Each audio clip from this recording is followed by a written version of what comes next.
हनुमान नाच हामीले 2081 साल भाद्र 11बाट हामीले सञ्चालन गरेका थियौँ र यो आज झन्डै 22 महिनापछि हामीले समापन गरेछौँ।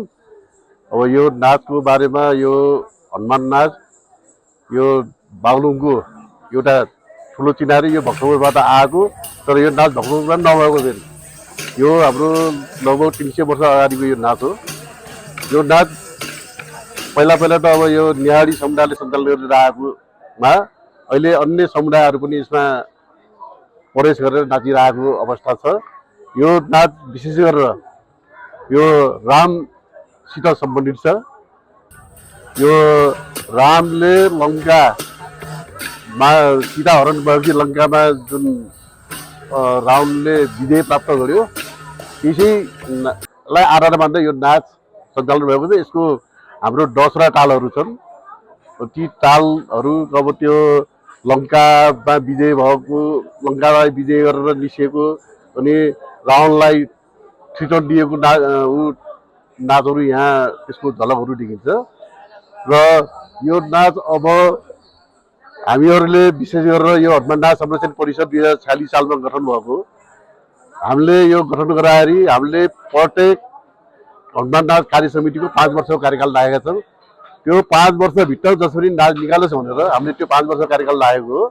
यो साधारणतया 3 वर्ष 5 वर्ष या बिजोड वर्षमा निकाल्ने चलन छ। अहिले हाम्रो झन्डै 9 वर्षपछि यो नाच निस्किएको अवस्था छ। यसको सुरुवात अब सुरुमा हाम्रो त्यो नाच्नेहरूलाई हामी तालिम दिन्छौँ लगभग 15-20 दिनको। अनि तालिम दिएपछि अनि छनौट हुन्छ। छनौट भएपछि उनीहरूलाई अनि सरसामानको लागि हामी तयारी गर्छौँ। अनि सरसामान दिएपछि हामीले पहिलो दिनमा हाम्रो पूजा हुन्छ। त्यो पूजामा चाहिँ पहिलो नासोदेवको पूजा गरिन्छ। हामीले नासोदेवको पूजा गरिसकेपछि अनि हनुमानको नाच पूजा गरेर अनि यो नाच चाहिँ उसमा हनुमान पौवा जहाँ हनुमानको शिलाहरू रहेको छ त्यहाँ लगेर त्यहाँ फेरि पूजा गरेर त्यसबाट त्यहाँ भएको मूर्तिमध्ये ठुलो मूर्ति त्यहाँ राखेर सानो मूर्ति हामीले बजार परिक्रमा गरेर यहाँ अखडामा हामी राख्छौँ। र आज यो समापनमा पनि सुरुमा हाम्रो उसको पूजा हुन्छ, नासोदेव पूजा भएपछि अनि हाम्रो हनुमानको पूजा हुन्छ। अनि हनुमानको पूजा भएपछि अब हामी यो देउटालाई लिएर हामी बजार परिक्रमापछि हामी त्यो स्थानमा लगेर त्यो देउटालाई राख्छौँ र त्यहाँ हाम्रो अन्तिम समापन पूजा हुन्छ। अनि समापन पूजा भएपछि हाम्रो प्रसाद खाने कार्यक्रम हुन्छ। यसरी हाम्रो विधिहरूमा यहाँ कार्यक्रम सुरु हुन्छ। विशेष अब हनुमानहरू जति छ नि उनीहरू अब हनुमानप्रति जुन समर्पित हुन्छन् नि उनीहरूलाई विशेष गरेर यो हनुमानको तरङ्ग आउँछ होइन।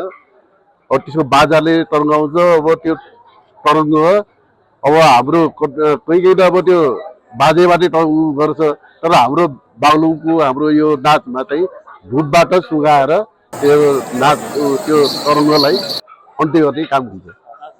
हाम्रो 6 ताल 12 ताल 8 ताल 24 ताल अनि लङ्का पार गर्ने यी तालहरू हुन्छन्।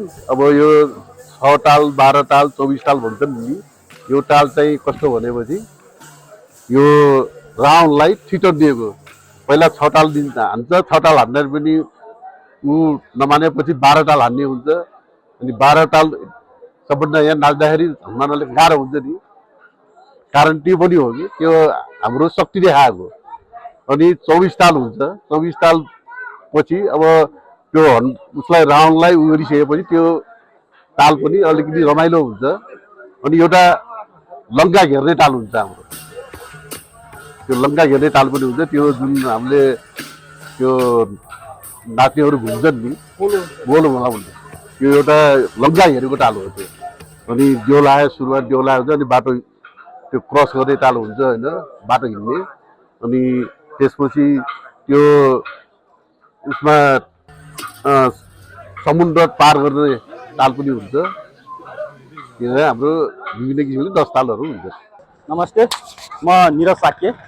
म यो हनुमान नाच संरक्षण समितिको वाद्य टोली मध्येको झ्यालीबाट पनि परेँ र यस पूर्व म नाचहरूमा म आफै पनि नृत्य गर्ने एउटा कलाकार पनि थिएँ।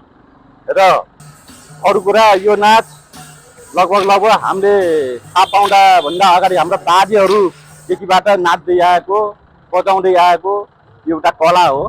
अक्टोबरबाट आएका नेवारहरूले लिएर आएको यो नाच अहिले 300 वर्षभन्दा बढी समय भइसकेको छ। लगभग 4 पुस्ता 5 पुस्ताका हाम्रै बाजेहरू दिजुबाजेहरूले पनि नाच्दै यसलाई जगेर्ना गर्दै आएको अवस्थाहरू हो। र अहिलेको नयाँ पिँढीहरूमासम्म आउँदा यो नाचले युवाहरू जमातमा उत्साह त ल्याएकै छ है कि। तर एउटा समस्या के छ भने अहिलेका युवाहरू +2 पढिसकेपछि बाहिर जाने या पढाइकै सिलसिलामा बाहिर जाने गर्दाखेरि कलाकारहरू हामीले जति मात्रामा अझ पाउनुपर्ने हो, सबैलाई अझ यसलाई ट्रेन गर्नुपर्ने हो, त्यति हुन सकेको अवस्था त छैन। अब यो यसको विकास हुँदै जानुभन्दा अब यसको विनाश हुने या भनौँ यसलाई जगेर्ना गर्न पनि गाह्रो हुने अवस्था त सबै क्षेत्रहरूमा छ। यसमा पनि त्यो अछुतो रहने कुरा त भएन। यही हो अहिलेसम्मको। अब 9 वर्षपछि तपाईँको अहिले यो 82 सालमा 81-82मा निस्कन सक्नु भनेको पनि यही खालका समस्याहरूले नै गर्दाको। अब यो 3 वर्षभित्रमा फेरि या 5 वर्षभित्रमा नै निकाल्न सकिने अवस्था हुन्छ या यी 9 वर्षै टेक्नुपर्ने हो या 11 वर्ष टेक्नुपर्ने हो, त्यो हेर्न बाँकी नै